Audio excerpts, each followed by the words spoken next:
અમદાવાદના science city વિસ્તારમાં handsome group દ્વારા સંગીત સંધ્યા કાર્યક્રમનું આયોજન કરવામાં આવ્યું હતું, જેમાં 60 વર્ષથી વધુ ઉંમરના વૃદ્ધોએ ભાગ લીધો હતો અને નવા જૂના ગીતો ગાઈને સંગીત સંધ્યાની મજા માણી હતી. સંગીત એ તો હું લગભગ સમજો ને કે સમજતો થયો કે આમ કાને સૂર પડ્યો ત્યારથી હું સંગીતની અંદર હશું. અને સંગીત એટલે સરસ્વતી દેવી છે. સંગીતને હું સરસ્વતી દેવી તરીકે પૂજું છું, નાનપણથી ને આજ દિન સુધી કહું છું. કારણ કે સંગીત એક જ એવી વસ્તુ છે, સામવેદમાં પહેલું વાક્ય છે કે જેના જીવનમાં સંગીત નથી એના જીવનમાં સંસ્કાર નથી.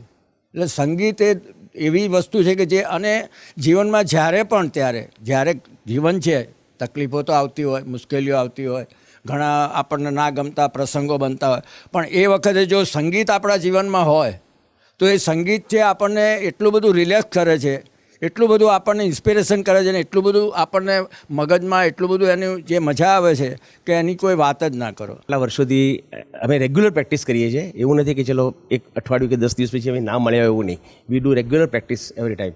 અને એ પ્રેક્ટિસ હર્ષદભાઈ જોડે અમે પ્રેક્ટિસ કરીએ છીએ. એ અમારા મ્યુઝિશિયન છે, એ બહુ અમને સારી હેલ્પ કરે છે એ પ્રમાણે.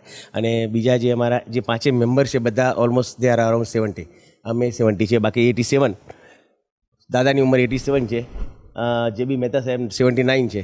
અમે 70 ના જ હોય છે બધા જ, બરાબર. હા, અને અમારો ઉદ્દેશ એક જ છે કે આનંદ કરવો, દેટ્સ ઓલ. અમારે બીજું કશું જ કરવાનું, રિલેક્સ થઈને આનંદ કરવો. મ્યુઝિકમાં જે મજા આવે છે એવી મજા કદાચ મને એવું લાગે છે કે કોઈ બીજા પ્રોફેશનમાં નહીં આવતી, એવું મને એવું લાગે છે કે તમે આજે આટલા રિલેક્સ થઈને આટલા બધા અમને જોવા માટે પણ આવે છે.